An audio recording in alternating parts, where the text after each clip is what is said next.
What's up, everybody? My name's Super Can B, and this is Bros Talk Baseball. Today, we're going to do a special edition on Fantasy Baseball Playoffs. Now, who's in the Fantasy Baseball Playoffs?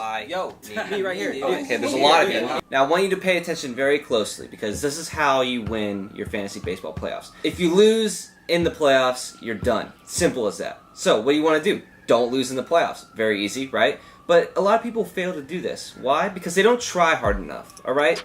What you need to do is be a tryhard. That's the first step. Be a tryhard. You know the tryhard, picking up, constantly dropping, playing matchups, figuring out who's going to score the most points in the day. That's got to be you from here on till you claim that victory trophy. Now don't worry. I know a lot of you are thinking, how can I be a tryhard? I'm here to teach you. Now fantasy baseball playoffs are different for everybody. Depending on which league you're in, you're going to play differently. I'm in 2 leagues right now, okay? This one, this one.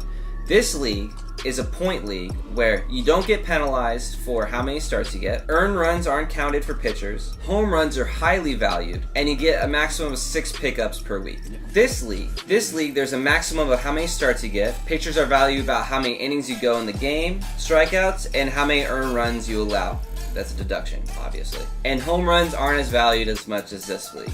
I like to call this league a scout's dream, and I like to call this league a college coach's dream, because speed, power, and wins and strikeouts are king here. And hits, quality at-bats, quality starts are kings here. So what does this mean? I play them both differently.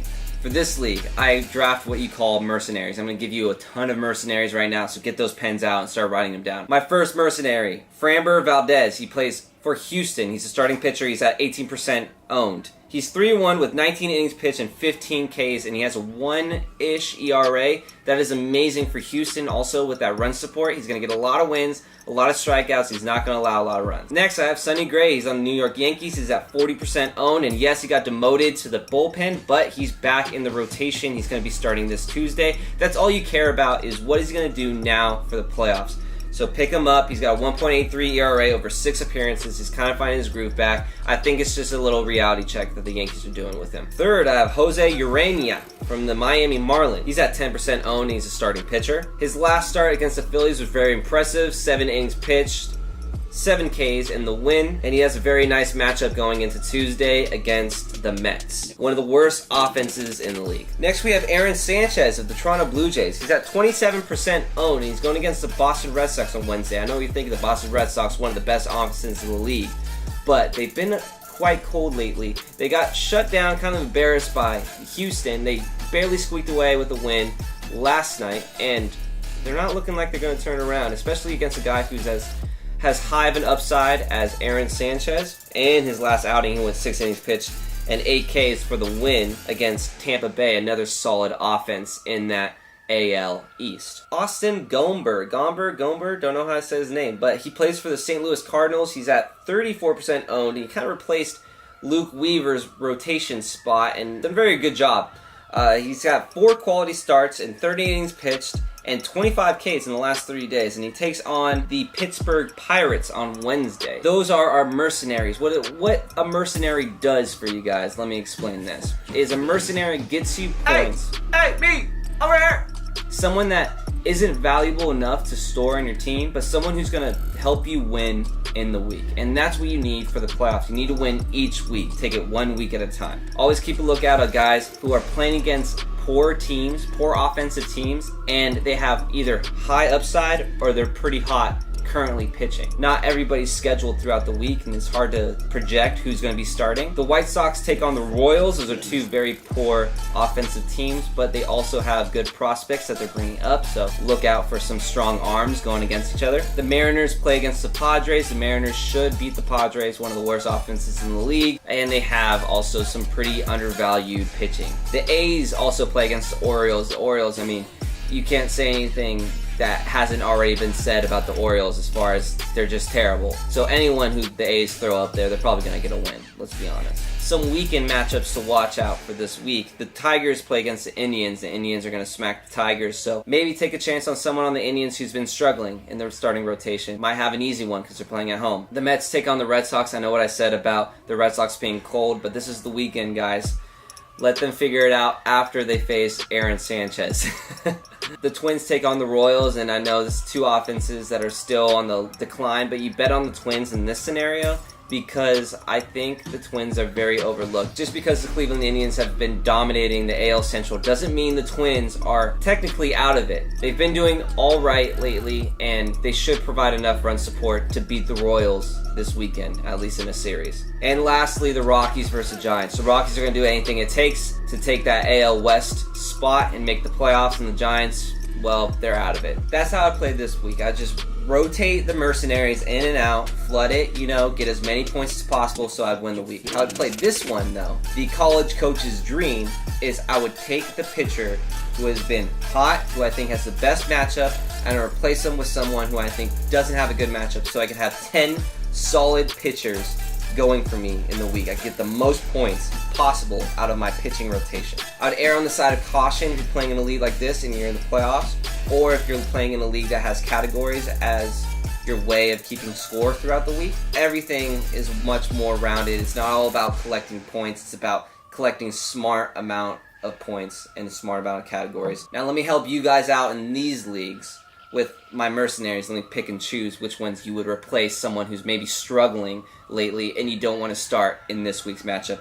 I would go with Austin Gomber, Framber Valdez. I would start him. They're both up against favorable matchups. Detroit and Pittsburgh, those offenses are a little bit on the decline and they really have nothing to play for right now, so they might just be flopping over. I would stay away from Aaron Sanchez because that's a little more risky. I know he's a high strikeout guy because he's giving me a lot of points here and he might sneak away a win if the Boston offense fails to produce, but he might give up a lot of earned runs since you never know with that Boston offense. Another guy I would stay away from in this league is Sonny Gray. He's been in a negative spot. Even though he's turning it around this week, it's kind of a risky pick, but he has a high potential for high strikeouts and getting a win on a Yankees team trying to make the playoffs. Someone I'm on the fence about, though, is Jose Urena, because Jose Urena has a favorable matchup against the Mets.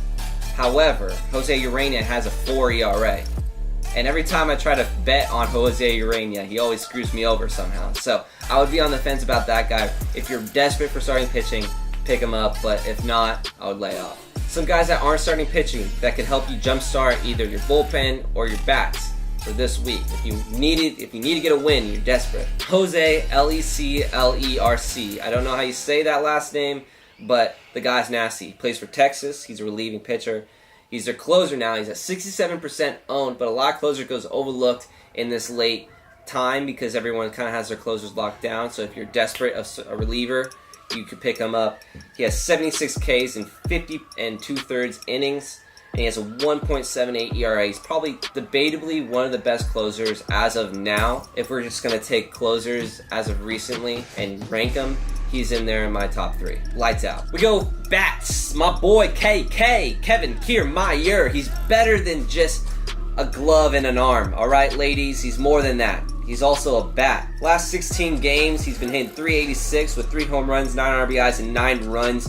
For the Tampa Bay Rays, all pieces are working on that team. Malek Smith, he's been hot as well. And what, is he going to be mixing time with him? No, KK is their guy. They have to give him starts, so don't be worried about him sharing time with Malek. He might get a day off or so, but that's just for safety reasons so he doesn't injure himself again and be out for the playoff run. Our next guy, we have Adalberto Mondesi, and I know I sound like such a white person saying that first name, but he's playing second base and shortstop, eligible. He is 19% owned, and he's hot. He's on KC. He's an everyday shortstop. He's batting .270, .296, .455 split with 7 home runs and 20 stolen bases. That's amazing speed if you're playing in a categories league. That'll definitely boost your category for stolen bases. If you're playing in a points league and stolen bases are valued high, then pick him up. He is looking to carry that on and show the world what he's got for a 2019 breakout year. And last but not least, Hunter Renfroe, San Diego Padres, plays outfield. He's 39% owned. He has been fire since after the All-Star break. He's been ranking in the top 5 in almost every single offensive category, including home runs, RBIs, and runs. He's kind of slowed down lately, and I mean like immediately lately, but if you look at the last 2 weeks, he's been 13 for 47 with 5 home runs, 10 RBIs, and 9 runs scored. He's been up there in the ranks of Acuna and company in the month of August as far as offensive categories go. So pick him up. He's on the Padres. I know they're a weak offense, but he's their strongest asset right now. I hope you guys liked that video. I hope I helped you out. I hope you guys win your fantasy leagues. Oh, playoffs are coming. And I'm not talking about the MLB playoffs because I'm stoked about that, but the fantasy baseball playoffs too. Now, if you like that video, please like and subscribe and share with your friends and comment. Give your advice. What can we talk about next? You know? Do you like the fantasy talk? Do you like the MLB talk? Or you just like us broing about? You know?